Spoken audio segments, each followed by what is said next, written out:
Welcome back to Cafecito Chats. Thank you for joining us. Today, our topic at hand, the way this came about, one individual, a student who recently graduated about say 6 months ago or 7 months ago, started asking me questions and said, "Hey, when did you, at a personal level, did you begin realizing that, hey, I am now a professional? And at what level did you begin considering yourself a professional engineer working in the industry?" So that's the topic at hand.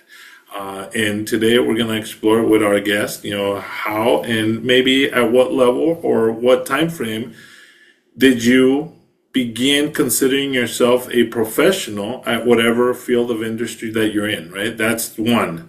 Second, what does that mean as far as responsibility? And how do you promote or propagate that to helping and supporting others? So that's the topic at hand. This young individual, he graduated about, once again, 6, 7 months ago, and he's been in the industry for about that long now. And all of a sudden, he was asked by a younger student for advice. That's when he started realizing, oh, I am now a professional, and now I am viewed as somebody that can provide information, provide feedback.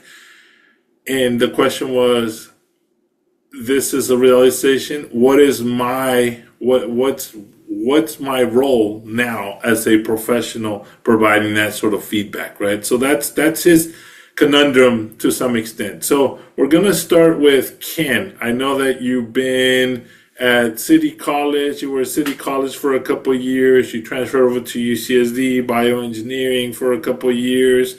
You moved up to the Bay Area, and I believe you're still going to school there. But so you're still a student slash professional because you have had a job with UPS for a couple of years, and you've helped a lot of students, and you've even come back to the Ship City Community College to provide guest speaking presentations and whatnot. So at your level, when did you realize that, hey, I have a lot to give back? Well, that's one. Two, do you realize that you're a professional now to some extent? And what is your view and insight on some of this? Ken? Yeah, thank you. I think that there's levels. So in terms of like giving back. So as soon as I was transferred to UCSD from San Diego City College, I knew there was a lot of experience that I could already start giving back to people who want to start their careers in community college and transfer to a four-year university. So I felt like that was just one piece of the puzzle that I could like share my experiences with, even though I had not yet graduated from UCSD. But then when I graduated from UCSD, that's another part of the puzzle. Like, what are those experiences of transferring and going through the process of transferring and being successful at a four-year university? What type of obstacles that is, and then again with moving to the Bay Area from San Diego and also in graduate school. So for the academic point, that was those type of levels that I feel like I could give back to others who would want to pursue those same similar experiences. But in terms of like ship and outreach, that was another angle that of experiences that not everyone obtains just because they have transferred or graduated from a foreign university, because not everyone might be in ship yet or at all. And so those are another angle that I felt like I could also share those experiences, because then the ship experiences also give you experiences outside of the classroom that is very important for your career. And I think those experiences also count for something to give back to, that not everyone might have when they graduated from a four-year university. So there was another level or another angle as well, levels and angles.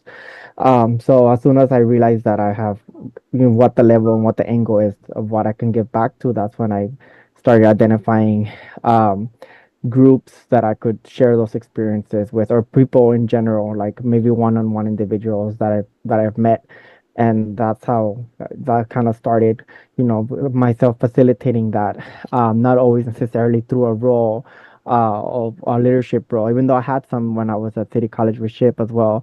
But I tried to do that constantly, and even at work now. I still feel like a professional, even though also still doing a master's, and even though I'm not working directly with what my degree is, I still feel like a professional because I know that in my work there's people that also don't have a 4-year bachelor's degrees, but they work there. I know some people might only have recently arrived to the U.S. from another country, not always Latin America, some but it's often Latin America, and so I felt that from their point of view, based on the decisions I've made in the past and the ones I'm currently making in the current present, that feels like it reflects back of what they think a professional is. Like when I'm at work, I always use my words carefully. I never really use any foul language to anyone. I always never scream to anyone. I always try to listen. When I make a mistake, I try to acknowledge my mistake. I try to be patient.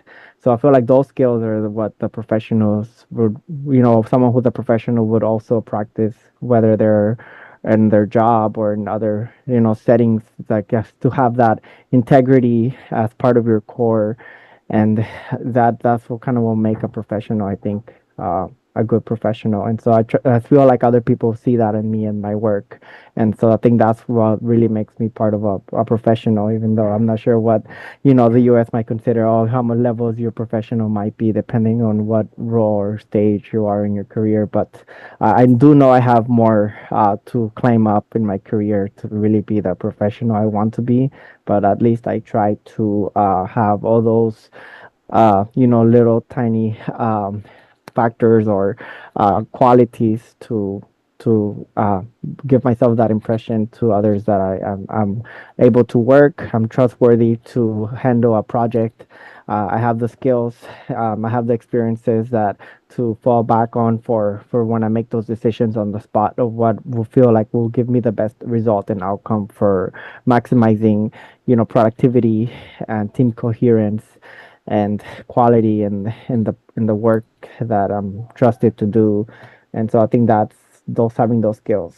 And I think also lastly is that sometimes that might be a struggle for other people who might not have gotten a certain level of education, but even if they haven't or have, I feel like if they have those skills, uh, that also kind of plays a role in their profile, and that can make them look like professionals as well.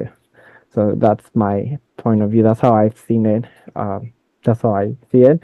If you would like to add anything or comment on anything, No, I think I would you brought up happily. a couple good points. Just your behavior, the way you carry yourself. I think that's very important, right? And you also brought up an interesting. I'm gonna highlight this as well, but I'll go back to the first point.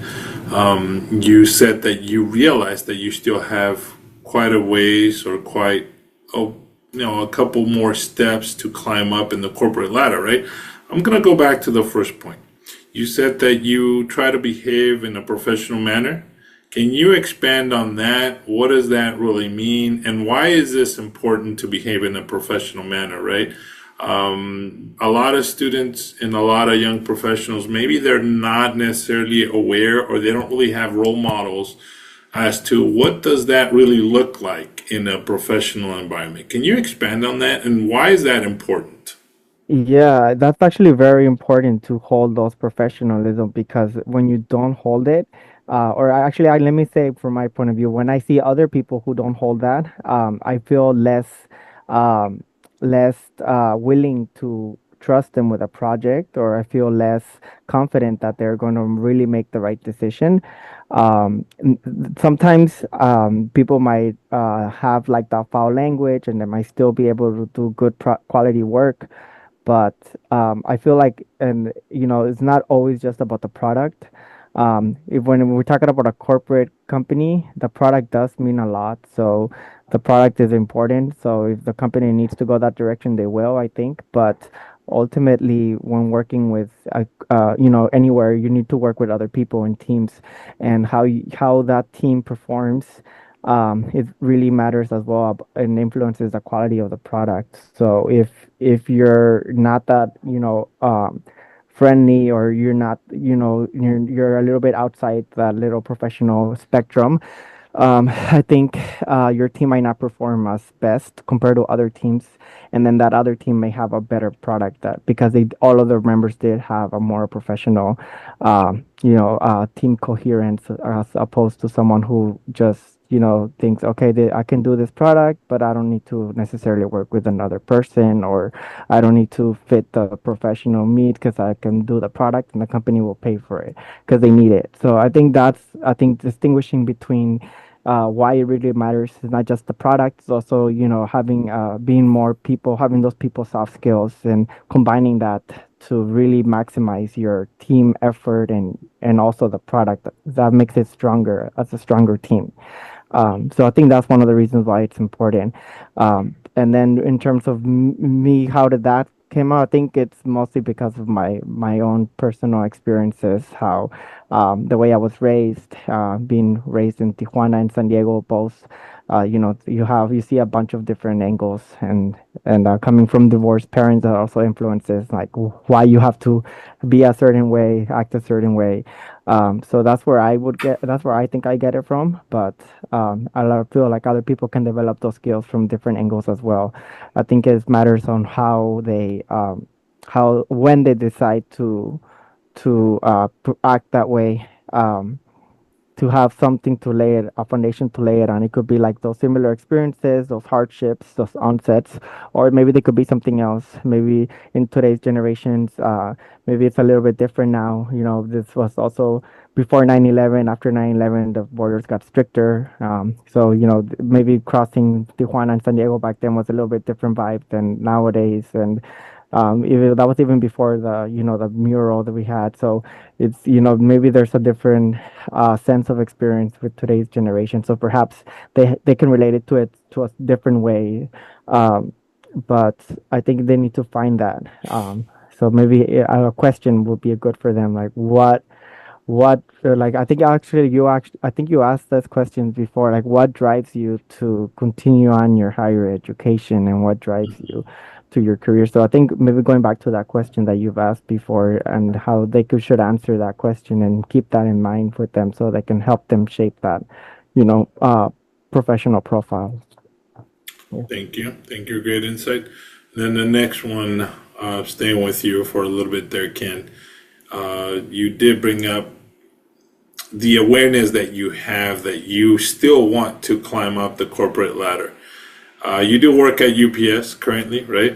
Are we talking about climbing up the corporate ladder within UPS? I know we've had in other episodes conversations about you possibly pursuing a different avenue outside of the US with a health lab, pursuing different things. So, is that what you realized? Is that where you really want to go, to a different medical lab outside of the US? And how, I guess we've also touched on in previous episodes about doing a 5 year professional plan, right? And do you have a 5 year professional plan? And if not, are you kind of assessing your climb up the corporate ladder into the health lab a different way? Ken? Yeah, I do have a 5, 10, 15, and 20 year, actually, Okay. for my future. And actually, I print it out and I laminate it. So this one's the one that I usually have, that's for my past, and I have another one that's for the future, or like a timeline that says where, like, what type of steps that I see myself. Okay. And I do modify the future one every so often. But ultimately, it does having a PhD does is always part of the line. Maybe 3, 4, 5, maybe 6 years, depending, full time, part time. And I'm still thinking about that, planning that outside of the U.S. type of PhD and lab work, clinical lab science work. and I'm currently working with FedEx. But I have been climbing the ladder with them, more in a passive way. Passive meaning that the coworkers that I work with, they themselves have acknowledged my skills and seen my growth. And whenever they think I'm ready to go to another level, they encourage me, or they tell me that I'm ready to go to this next step, and I just follow their guidance. And I that's how it's been. It doesn't necessarily been intentionally with them. It's just been my, my source of income, and my current job as I prepare to pivot to the clinical role from, I suppose, from nano engineering to more like clinical lab science with biotechnology, which, in nanotechnology, my minor had general biology, so I did carry a lot of that, and that's why I was able to get accepted to the programs I've been. But I'm still transitioning to that more professional role in terms of working inside of a clinic or hospital, and going through that rotation, and being considered an actual clinical lab scientist with a license as well. Which, by the way, I think I would get the license pretty soon, within the next year, so within the next couple months, probably next half a year, for that license. Awesome. Yeah. That was really great to see that you actually have a couple, 5, 6, 10 year plans, and they're laminated. That was really interesting to see. So it means that you really put a lot of thought into it, and you were really serious about actually doing it, right? I'm gonna go over to Mr. Mike Cruz. Mr. Mike Cruz, thank you for joining us from the conversation and the topic at hand. At what point, at what level did you realize that you were a professional, and how did you determine to and decided to provide value back to the community, to the students, to the younger generation? Over to you, sir. Uh, I've been thinking about this. Thanks for giving me some time to think about it. But two facets. One was a work facet, and the other one is outside work facet. Mm. So I joined the lab as a technician. I was a technician for 7 years, and still going to school, working to get my degree. And finally, when I did get it in '78, I did get to transfer over to. I got exchanged from the electronics technician to electronics engineer, GS11, and I stayed there for about 4 or 5 years as a GS11 engineer, working engineer. And the thing is, when I came in engineer, it gave me more latitude to do research into the technology that I was involved in, which was microwave metrology.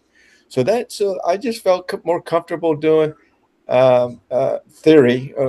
The whole world of scattering parameters came up, which was a new theory in microwave measurements, and so that gave me the latitude to do that. And then when I became a 12 engineer, I was a senior engineer.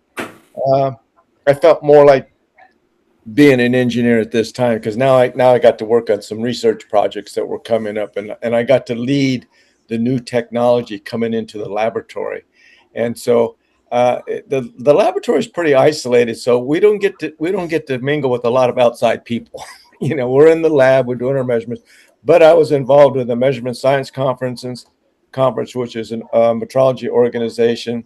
And then there was another one, the national Conference of Standards Laboratory, which was a nationwide larger metrology organization. And I was doing papers and doing presentations, and I felt like as a professional, I was giving back to the technology that I had.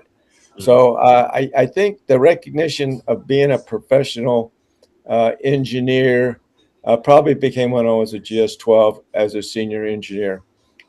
After that, I became a engineering manager. So I got put into a directorship as an engineering manager. So I started reading up on being an engineering manager because nobody's telling you who you are, what you are, how you do it. But an engineering manager has to manage differently than just a manager that's basically non-technical in that area. So that gave me a lot of confidence into being, hey, I'm an engineer and I can give back. So that was, and the recognition I think came through other organizations as well as some of my peers. Uh, recognize, hey, you're the lead person now, and you take over, and you get to provide us guidance, and which I did. Okay, so that was within the job. So it took a while to say I'm an engineer, and like at just 12, I was probably into my job about 10 years. So as a technician and engineer.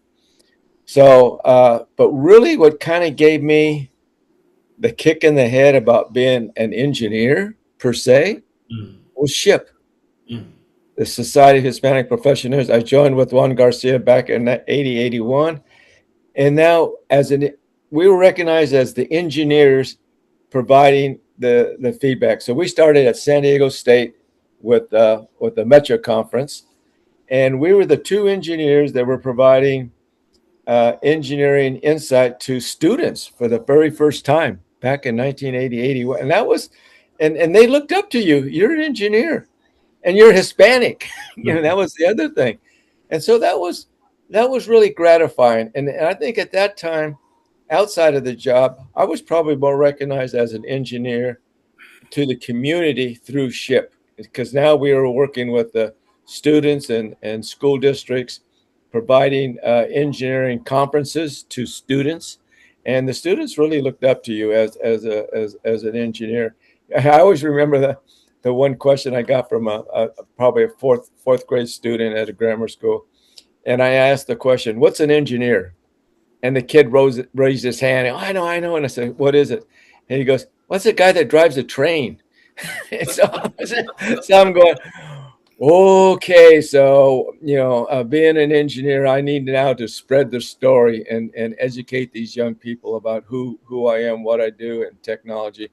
And during those early years, I would bring an HP printer out and the disk, actually floppy disk and hardware that a professional engineer would use, and the technology that he had.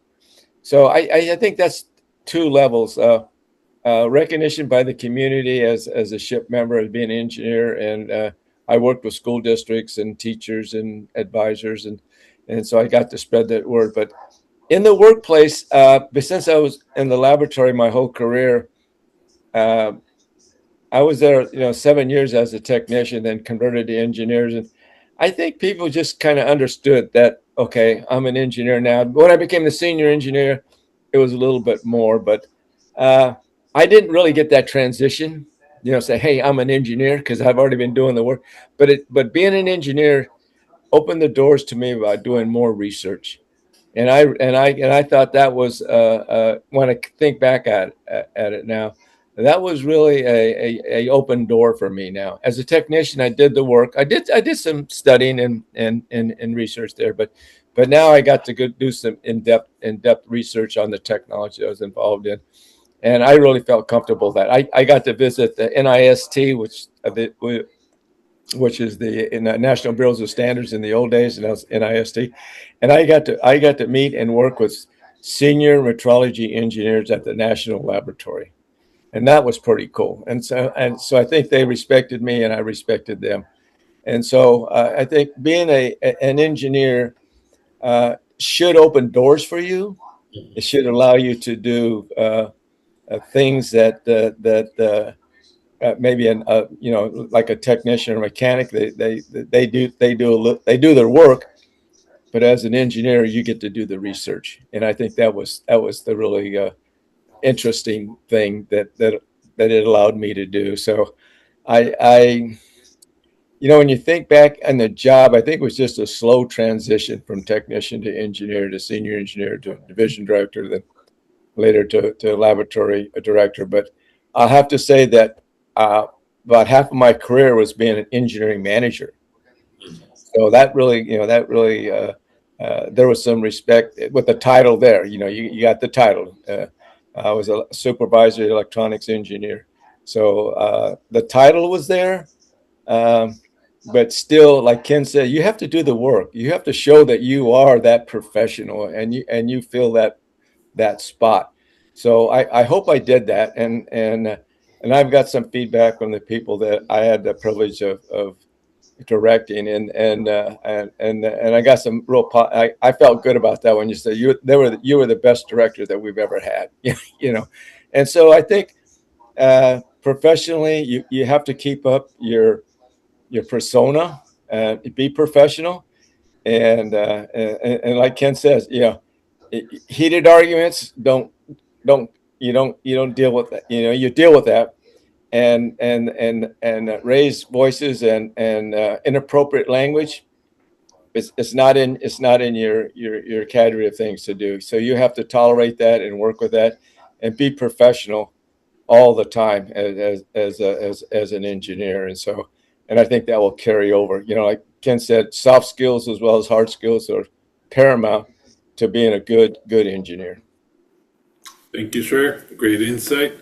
You mentioned that you didn't have that transition, right? So I'm assuming you were already working in the lab, you were doing certain things, and then you went to and pursued an education, and at some point got the certificate from San Diego State or whatever university that you received it at that point. So then you became on the outside in the community through SHIP, right? Nonprofit organization. You got the recognition of the community. Now, you also mentioned that you were doing conferences, workshops, etc. So those workshops, just for clarifying, were not necessarily very technical. They were more soft skills oriented, or were they technical? Or a combination of both? Well, it's actually both, because and as a senior engineer, I was doing some new measurement tech, like what we call 6-port devices, which are the first automated microwave measurement system for power, reflection coefficient attenuation.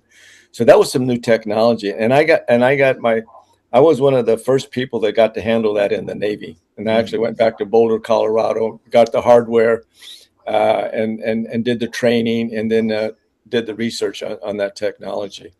So the conferences that I went to was actually sharing my work, and that's one thing that an engineer has to do. Well, I think is a plus in his or her work.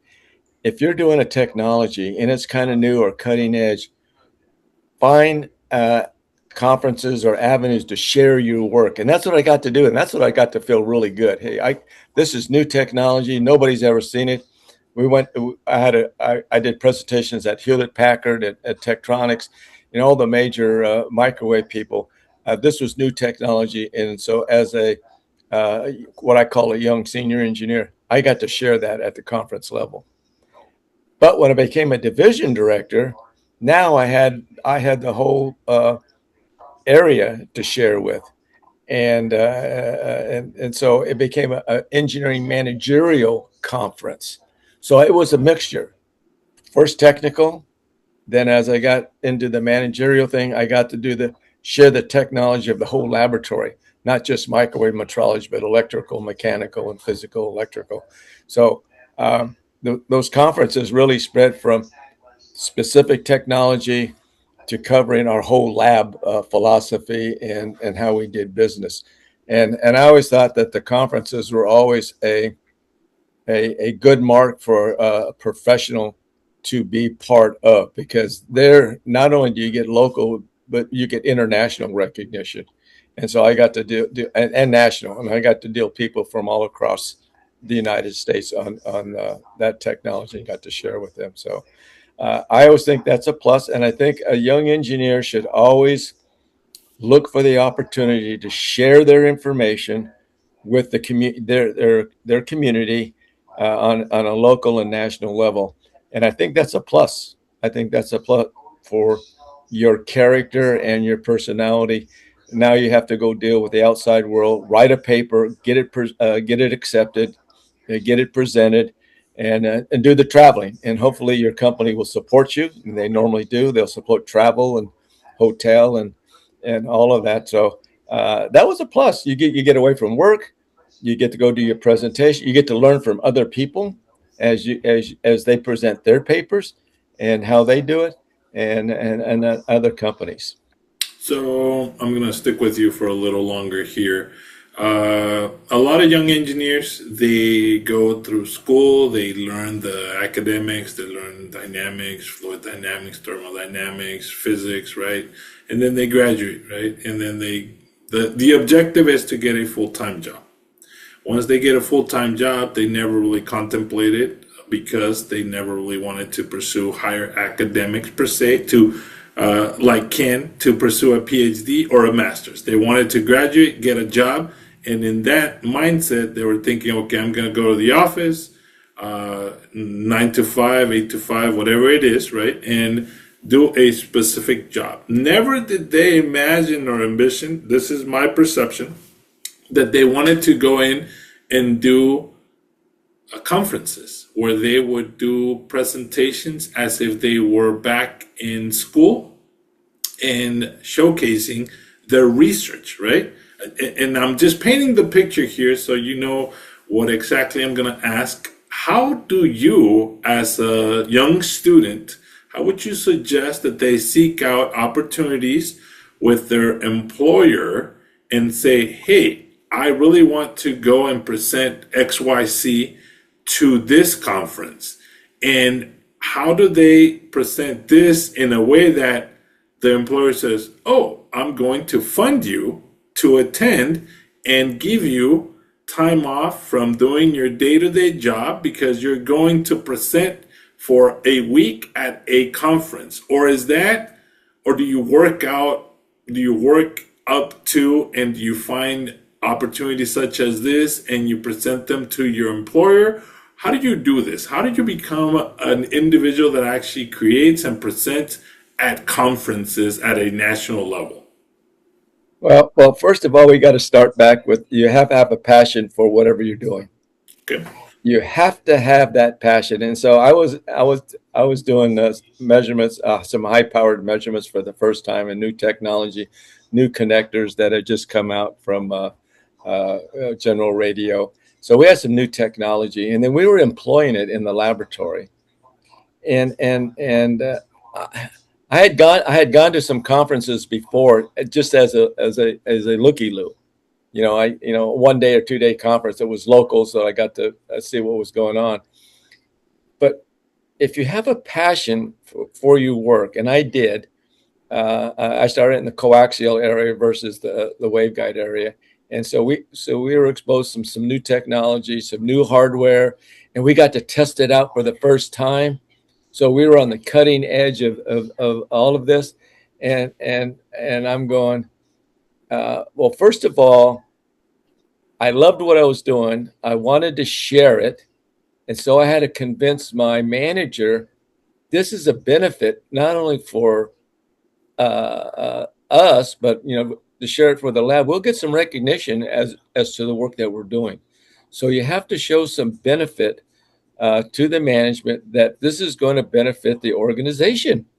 And it's going to help improve. It could improve sales or your position in your technology or whatever. So I think once I was involved in that technology, they knew what I was involved in. I got there okay, and then you had then when you said you're going back to school, then you go home and you write the paper, and you have to write down get all the information together and write down. And usually the first papers I wrote were like 2 to 3 pages long, and they're all technical diagrams.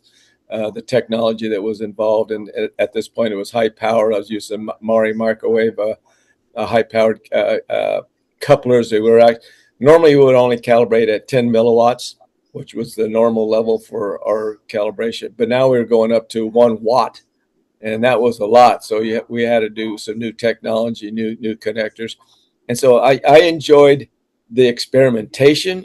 As an engineer, you love doing new things. So I got to do some new things, and it was cutting edge technology. It was being employed through the Navy, Navy wide. It was a new technology that we were going to use. And so I got to share that. I told my boss, hey, this is what we're doing. We need to do that.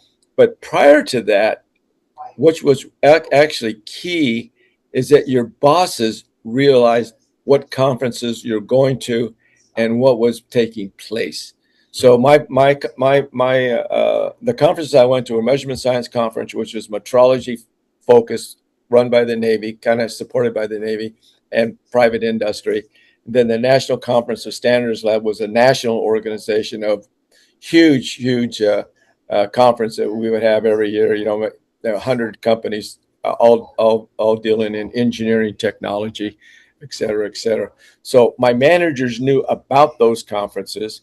So that's where I stuck with those two conferences. That's where I made all my presentations. So if there's a conference that is not consistent with what your work is, it may be a little bit more difficult to make the sale. But if it's all encompassing, if the conferences are supporting your metrology technology, and we're going to get recognition nationwide as the Navy's primary standards laboratory, uh, that helped out. So going back to how we started out, you have to have a passion for what you're doing. Hopefully you get some new technology that you get to get involved in, cutting edge or whatever, or first time, may not be cutting edge, but the first time a new experiment or something that's come up that you're working in, you have a passion for that, and then you have a management level that's convinced that, hey, we have some conferences that we normally go to, you should go to this. That's the great thing. If you have your management say, hey, you need to do this, then you got the okay. You're gonna get the funding, you're gonna get the support, and the time to do that, and they may help you review your paper, et cetera, et cetera. Right. So if management's on board with the conferences that they know, that's a plus. And if they don't know about them, then you need to educate them about them. But I think mainly in most organizations, whatever technology you're in, there's conferences already been established. They know what's going on, and then you need to know which ones that you can attend, and they can benefit you and your organization. Right. So I thought doing conferences was actually a fun thing. I really enjoyed it because you got to meet new people, and you got to share your work. Yeah. I mean, I'm in the lab and nobody sees me at all. And, I'm doing this. I'm a one-man operation in this one laboratory doing high-powered measurements for the first time. Nobody sees me or hears me, but we bought all the hardware and we know we're going to deploy it. And so I get to share that with my community, and they're interested too, because they may buy the equipment, or they may want to understand what's going on. So I thought doing conferences, and I always tell the young engineers, look for the opportunity to share your work. Mhm. That is, I mean, and it's not only for the company, but it's for you. You get to feel better about yourself when you're sharing stuff that you're doing and nobody else is doing, and you get the questions. How are you doing this? What's the technology? Can I talk to you? So I think that's career enhancing to do a paper and do a presentation at a conference. I loved it. Thank you, sir. Appreciate it. And that's a great point. And I was getting to what I wanted to get with that particular question was you can't just pick up and say, I want to go to this particular conference because I want to present. And it's an example, right? Far-fetched as it might be, but it could happen. If you work in the DoD, Department of Defense, and all of a sudden you say, I want to go present at the Comic Con, nothing to do necessarily with it. I mean, you could say and pitch it to some extent that Marvel has defense, etc., and you can showcase some of the components, but that's not necessarily a technical conference. It's more of an entertainment conference. It might be a hard pitch to your manager, to the company itself, but as you indicated, if you know that there's conferences that the company normally attends, they've sent people in the past, you can say, hey, I really believe that, and you can prepare ahead of time. This particular topic might be value added, beneficial, presented to your manager. They might consider it. They might say, you know what, I think it's a good idea. Tweak this, modify this, add this, bring it back, present it. And then once you go through that first filter, you could definitely go ahead and say, okay, off of this, I believe that we can send it over to HR for compliance, make sure that everything's okay, have the directors approve it, funding gets approved, et cetera, et cetera. So that might be a little easier in that route. So thank you for sharing that insight. Yeah, Moving one yeah, more comment. yeah, I did have to send one of my PhDs. He was working on a project I fairly understood a little bit, but it was a lot of optics and sighting for tracking stuff. And so he wanted to go to a conference over in Oslo. I mean, into was it Norway or no, it was in Scotland. He wanted to go to Scotland, and I'm going, what is this conference about? So he told me about it. It was an international conference on optics. Okay. So it was a very specialized conference, and it wasn't, general. And so I made the decision to go ahead and fund him, Okay. to do that. So he got to, and so everybody's going, you're sending him to Scotland, So he got a lot of notoriety about his paper, but he presented his paper, and I think we got a little notoriety out of that. So you have to be open not only to local conferences, but a lot of companies have international conferences. So, but as long as management is aware of what the conference is, and it's going to benefit the company, that's the bottom line. It has to benefit the company. Then you're good to go, I think, and you have to make the presentation. Otherwise, a Disneyland conference on tunes is not going to work. There you go. I mean, I guess it depends, right? Moving on to Alex. Alex Polo, thank you for joining us. The topic at hand, the large topic at hand is, at what point in your career did you realize that you were a professional engineer? That's the first point. And with that being said, how did you decided to give back, and what does that look like value-wise to the community? Over to you, Alex. Hey guys, how's it going? Good. So you mean professional in what sense? Like not as a professional like engineer, right? A Or you mean professional like engineer. As a professional engineer, for you, you've been in the industry for 25 years. At what point did it hit you? I'm now a professional engineer.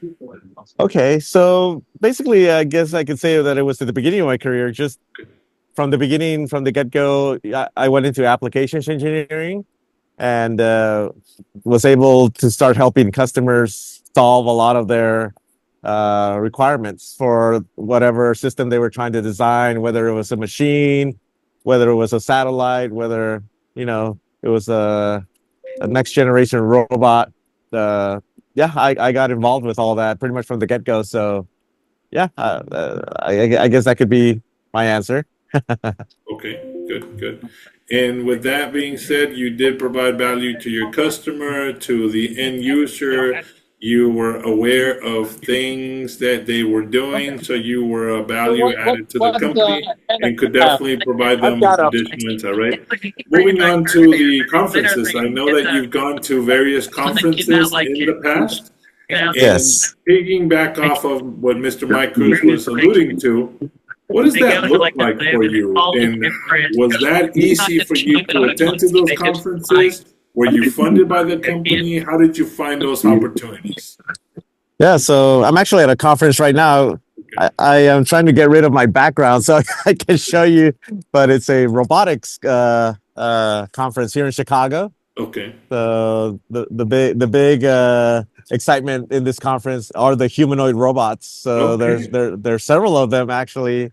I'm standing next to a couple of them, so I wanted to show you guys. But give me a second to see how to get rid of this background. Yeah. If I'll figure it out. Here we go. I think there we go. Right, you guys can Yes. see it now. Yeah. Yeah. So Let's see a background, right? yeah, let's see. Let me show you some of the robots here. Can you see that? I Yeah, do he's see. waving. Oh, Yeah. There's a dog here too, dog robot, and this booth is from a company called Faraday Future. But anyway, back to the question was, yeah, I mean, this is the technology that I'm currently involved in with my current role in my company. So a lot of the parts that we provide to the industry are used in the arms and torso and legs of a humanoid robot. So uh, and then what was the other part of the question? Sorry. so was it hard to convince your employer to send you to this type of conferences? So actually, in this case, my employer is having a booth here at the show. Okay. So, as being in sales, you're kind of obligated to always go to the conference. Okay. So, you want to be able to talk to potential customers and provide your solutions to them. I mean, right now, I don't know what they're using, which brand they're like this company is using, but I will have a conversation with some of the engineers that are here that design these robots and just see what they're using and how we can help them with our solutions. Mm, So yeah, I mean, in this case, the my boss will always send me to these types of conferences, and it's not difficult at all. I'm kind of obligated to do so. okay, okay, Yeah, understood. Yeah, I mean, yeah, the company does provide everything, right? The flight, the hotel, everything. So, and it's a business situation. So, my boss likes to say that that's the cost of doing business. So, yeah. Okay, that makes yeah. great. Thank you for the insight. Thank you. We'll come back to you, Alex. Moving on to Lourdes Sarmiento. Thank you for joining us. You've heard the overarching topic at hand. At what point did you realize, Lourdes? Hopefully, you can turn on your mic and answer the question of at what point in your career did you realize that you were a professional within your industry? Lourdes? I would say it took me a few years just because when I did the startup, everybody was so young. It felt like we were back in college again. It felt very like internship environment in like a good way. Um, Probably a couple years for it to really like settle in and for me to be more comfortable and whatnot. Okay, so a couple years, and what happened? How did you say, "Oh, I'm now a professional"? Was it still with the startup? Was it after you left the startup? And what hit you as a clear guidance saying, "Okay, I am now a professional"? How did you Yeah, determine? okay. I'm gonna change that to maybe a year Okay, because I was like the point person for a certain project, and then okay. everybody that was like working on that was asking me questions and stuff, and I think that's when it hit me. Like, oh, okay. Like, I'm the lead person here, type of thing. Ah, okay, great, great. And how does that at home, I guess, and for you, this particular question at home, how has that influenced the way that you behave or influence your family at home? Because I know that you have two nephews and you're very involved with guiding them or providing guidance. Has that come into play or not really? Yeah, I mean, I have five baby nephews. They're all guys. And once I started mentoring a bunch of other people, I think that's when it kind of became more of a reality, or like my cousins would reach out. Like, I have cousins in Mexico who are planning to do engineering, but they're debating whether they want to do it in Mexico or in the US. Kind of having those conversations or trying to get my baby nephews interested in engineering or just any career so they can see different things and be willing to explore and work hard for that. I think more of like cousins reaching out and messaging me like, what should I do? Like, I have a few cousins right now in community college that also want to do mechanical engineering, or like my my dad works on a ranch, and the other guy on the ranch, his kid, is gonna move to San Luis Obispo for another career, veterinary. To be so he's gonna go to community college, but he's asking me all these questions about housing and all this other stuff. So just very much of a guidance type of thing, mentorship. Okay. How does that make you feel that now people are coming over to you to ask for guidance, mentorship, not necessarily just in the professional realm, but guidance in how to attend college and pursue higher education and even housing questions? Yeah, I mean, it's good. It's nice that I can be that person for them, right? Because I remember I didn't have too many people I could reach out. It's nice that I can give back to my community that way. I just have to be mindful that I don't take too many meetings around the same time and kind of like burn out on top of work. So I'm more mindful of like scheduling things or just how am I feeling type of thing. Like, I've been offered a couple mentorships opportunities in other programs, and I'm kind of had to say no so I can have my schedule more open to my cousins and whatnot. Just having some boundaries around that. Okay, that's a good point.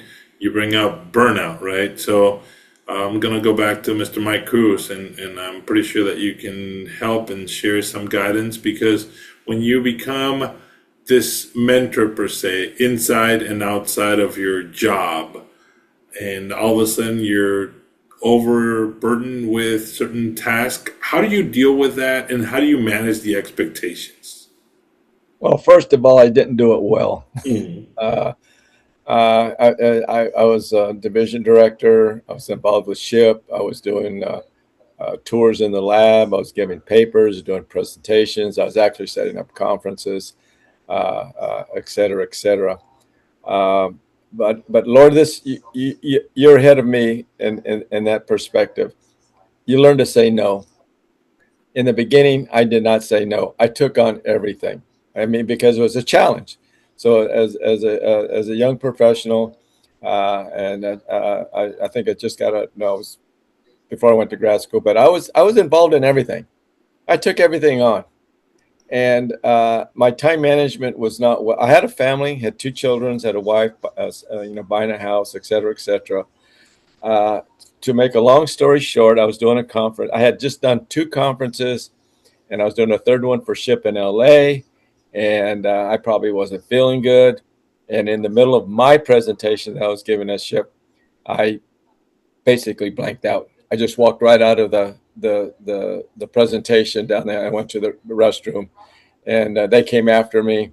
They thought I was having a heart attack, and basically it was just stress. I was overwhelmed with saying yes to everything, trying to do everything, and not considering my health and my limitations. So I did it badly. I did it poorly. But after that experience, I learned what you're learning now, and that's to say no when you really need to say no. I can't do it. I mean, I don't have the time. I don't have the energy, and I need my space. So managing your time under all the obligations that you acquire because you want them, you want to succeed, you want to do good, and so you're doing all these things. So my time management was bad, but after that, it got a lot better. I learned to say no and to give time to myself. I did a lot of running. I was doing a lot of running and jogging, marathons, and all that kind of stuff. But it's hard. It's hard to time management everything that you want to do because when you start out, you want to be successful in everything. You want to take every job on. I can do it because it usually leads to some promotion or recognition or whatever, and that's the sideline that the byproduct that you get. But eventually, you're young, you realize how to say no. That is a great asset because a lot of young engineers will not do that because they're going to climb the ladder. They're going to go for gold and everything. So yeah, appreciate yourself first. That's what I learned in a management class. If you're not healthy, nothing works. Right. If you're not healthy mentally and physically, nothing works. So you need to take care of yourself first. Thank you, sir. Great insight. Okay. Around the room, Ken Winto, any final thoughts? Any final insights? Yeah, I did have some final thoughts. Something I did kind of forgot to mention earlier. When we go through the process of engineering through either community college or for your universities, we're required to take a lot of courses. The universities always say, "Oh, engineering is a high unit major, and you have to take, calculus, linear algebra, differential equations, thermodynamics, physics." Um, and then once you graduate and you go into your job field, maybe you realize you may or may not use everything thing that you learn in those classes. But kind of tying it back to my what I see every day on my work with FedEx. When someone tells me, "Oh, what's engineering about?" I always think of, "Oh, well, it's either you're creating solutions, products solutions to make life easier for others, and so you're making life easier. You're predicting risks so that you can mitigate, your actions and create quality products. So some of those things are not necessarily in my job role. I'm creating a product, but I do see numbers all the time, and I see a lot of math everywhere. And so that makes the difference between, kind of how you're creating that professional image and that creating that engineering image of yourselves. That now is not just a number. It's not just for example, if I can put some numbers to it, it's not just maybe 36,000 boxes that we're having today for, my station. Maybe another day it's going to be 32,000, maybe 36, maybe 28,000. But the hours of your shift is still the same. You have to divide that, by the number of hours in your shift. And then you have to also divide the number of people that are present to work to help you move all those boxes. You also have to think about the friction, like just like in your physics class, you have a free body diagram in a box, and we have a box here in this conveyor belt, and that conveyor belt has friction, but the rollers don't have any friction. So, how do you start thinking as an engineer? Like, how do you reference those courses back? And how do you see them as part of your everyday life and shape your perception of what you see in front of you as compared to perhaps what is someone else in the company who didn't go through the process of a degree, and they still, could climb the ladder. But what would be the difference of learning those, having that perception, that shape, help you shape being a professional engineer? So that's what I see when I go to those boxes. When I see those boxes, I say, oh, here's the friction. Here, this one doesn't have friction. Here's the numbers. What's feasible, what's not. I see that, but it's going on in my head. But maybe not everyone I work with could see that because maybe they didn't go through that process. So I'm communicating that I see with other people that may not have see that right away. That's how that kind of helps shape that professionalism. I think also that's just very important. And something I've have heard from others is that sometimes they tell me, oh, see usted instead of like just me or tú, because I use Spanish in my everyday and also in my work. And sometimes I don't expect to be called usted, but I hear it's called usted more often than than I I expect. And I think that's how one of the reasons why, because maybe those things that they notice that I see that they probably don't see. So I think that's my final thing. So sorry if it was a little long, No, you're but good. Thank you, of Ken. those, yeah, thank you. All right, great insight. Alex Polo, any final thoughts, insights?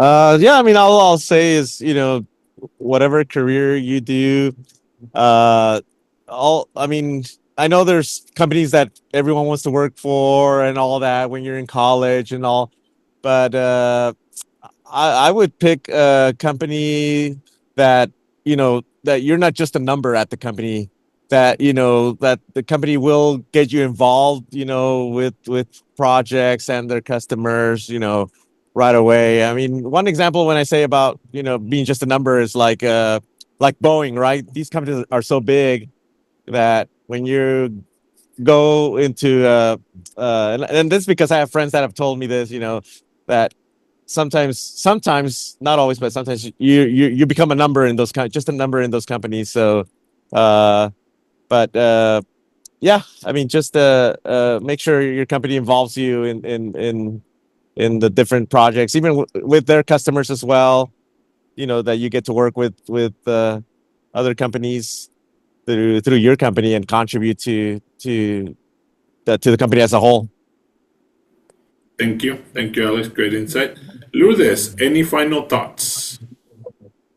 No, no final thoughts. I just wanted to say thanks to Mike for giving his perspective and his experience. Yeah. Thank you. Mr. Mike Cruz, final thoughts? Yeah, Yes? yeah. Ken, you just brought up an idea. In the laboratory, we had a mixture of engineers and some PhDs, and we had technicians too. And the technician was they couldn't I couldn't convey to them the theoretical stuff that I was thinking about and doing and applying to my technology. So, they would just look at me and say, "Well, you're not doing any work. You're just thinking." And so I think when your workforce is a mixture of technical people and engineering people, you need to bridge that gap as best you can, because the technical people may not be able to fully understand the theories that you're applying, or the mathematical applications and all that. So that's something to do. And that was interesting when you brought that up, because I had to deal with some technicians. They would just look at me and go, what are you talking about? So I'm going to follow on with Alex. Make sure the company that you're working for is open and allows you to grow, gives you opportunities to do research and do some critical thinking, and to go on and make mistakes. And hopefully that company will be good for you. You may stay with them a little bit longer than you need be, or for a lifetime. But you're right, Alex. You need a company that is open and allows you to perform at your best. Thank you, sir. Great insight. Ken, you had your hand up earlier. Yeah, sorry. The last also that brings me up to another point that you reminded me, and that's safety. And that's another reason why I also bring that up too, because I've luckily never been injured in all my years of working or also in the lab or in FedEx. But accidents can happen that could be very serious. And I think knowing that awareness of what to expect when you see a certain chemical or you see a certain hazard, how do you identify those hazards? Well, because of that knowledge you got from those courses, you know that can be hazardous. If you misguide your attention somewhere else, that could be a critical few seconds for you to get burned or get your fingers stuck somewhere. And so that's how you learn to identify those hazards and avoid them. While someone who don't have that experience might not think right away, oh, this is what I see, this is the hazard. They might disregard that, and then they can get injured, unfortunately. And so that's another thing. Thank you, Ken. And with that, thank you everybody for joining. Thank you for sharing your insights. I hope that you've all got some additional information and are able to utilize this as you continue through your career and continue growing. Hasta luego. Nos vemos. Bye bye. Bye bye. Nice seeing everybody. See you next time.